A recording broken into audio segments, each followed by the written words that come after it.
দেশের সীমান্তের বিভিন্ন স্থানে পুশিন ঠেকাতে সতর্ক অবস্থানে রয়েছে বিজিবি। আরও খবর জানাতে আমাদের সহকর্মীরা যুক্ত হয়েছেন দেশের বিভিন্ন সীমান্ত থেকে, চলে যাচ্ছি তাদের কাছে। চাঁপাইনবাবগঞ্জ থেকে আছেন সহকর্মী আনোয়ার হোসেন এবং মৌলভীবাজার থেকে আছেন সহকর্মী আব্দুর রব। প্রথমেই চাঁপাইনবাবগঞ্জের খবর জানবো। আনোয়ার, কি পরিস্থিতি? হ্যাঁ, সে আসলে বারবার ব্যর্থ হচ্ছে চাঁপানবাবগঞ্জে পুশিনের চেষ্টা, কিন্তু থামছে না সেই উদ্যোগ।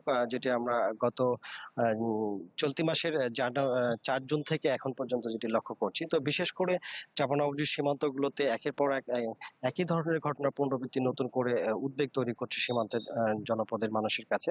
তো গতকাল চোকা সীমান্তে সারাদিন উত্তেজনা আর উদ্বেগের পর এই মুহূর্তে সীমান্ত পরিস্থিতি শান্ত এবং স্বাভাবিক রয়েছে। নতুন করে কোনো পুশিনের ঘটনা ঘটেনি। তবে গতকালকে পুশিনের সেই ঘটনার রেশ কিন্তু এখনো কাটেনি সীমান্ত জনপদের মানুষের মন থেকে। এছাড়া আমরা দেখেছি যে গত 15 এবং 13 জন রাতে রক্ষণপুর সীমান্তে দুদফা এবং 4 জন বাঘাবাড়ি সীমান্ত দিয়েও পুশিনের চেষ্টা করে ভারতীয় সীমান্তরক্ষী বাহিনী।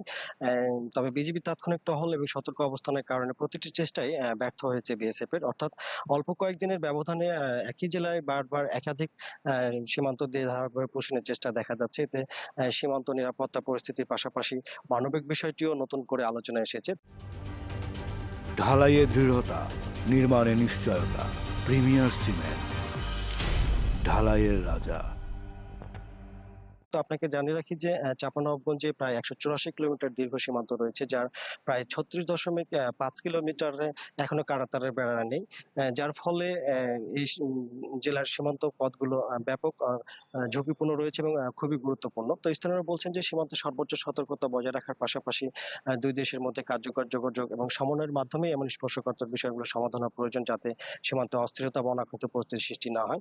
তো সব মিলিয়ে সীমান্ত পরিস্থিতি এখন শান্ত ও স্বাভাবিক থাকলেও বারবার এ ধরনের ঘটনার পুনরাবৃত্তি নতুন করে উদ্বেগ বাড়াচ্ছে সীমান্ত জনপদে। এবং বিজিবির পক্ষ থেকে জানানো হয়েছে যে পুরো পরিস্থিতি নিবিড়ভাবে পর্যবেক্ষণ করা হচ্ছে এবং সীমান্ত জুড়ে সার্বক্ষণিক নজরদারি ও টহল আরো জোরদার করা হয়েছে। শ্রেয়া। ধন্যবাদ আনোয়ার। এবারে আমরা মৌলভীবাজারের খবর শুনবো। আব্দুর রব আছেন সেখানে। আব্দুর রব, আমাদেরকে জানাবেন মৌলভীবাজারের সীমান্তে বিজিবির তৎপরতা কেমন দেখছেন?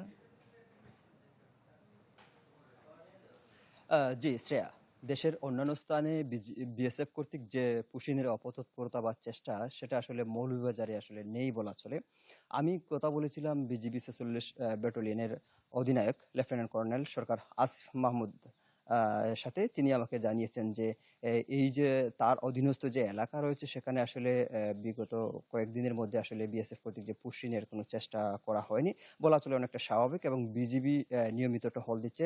পাশাপাশি স্থানীয় মানুষ যারা রয়েছেন তাদেরকে সচেতন করা হয়েছে এবং স্থানীয় মানুষ এবং বিজিবি মিলে সেই টহলটা অব্যাহত রেখেছেন। আমি একইভাবে কথা বলেছিলাম বিজিবি 52 ব্যাটালিয়নের যিনি অধিনায়ক রয়েছেন লেফটেন্যান্ট কর্নেল আতাউর রহমান সুজনের সাথে।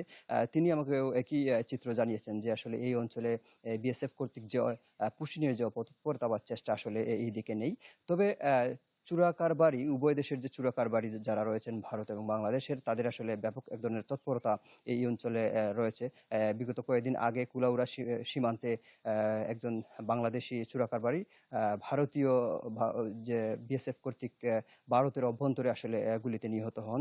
একইভাবে ভারতের একজন চোরাকারবারি বড়লেখা সীমান্তে বিজিবি কর্তৃক আসলে গুলিবিদ্ধ হয়ে আহত হয়ে পালিয়ে যান। এবং আরেকটা বিষয় জানিয়ে রাখি যে 2024-এর 5 আগস্ট পরবর্তী সময়ে মৌলভীবাজারে আসলে প্রায় 6 শতাধিক পুশিনের ঘটনা ঘটে, প্রায় যারা বাংলাদেশি ছিলেন, এবং অর্ধশত রোহিঙ্গা পুশিনের ঘটনা ঘটে। শ্রেয়া। ধন্যবাদ রব। দর্শক, সীমান্ত পরিস্থিতির খবর জানতে আমরা যুক্ত ছিলাম মৌলভীবাজার এবং চাঁপাইনবাবগঞ্জে।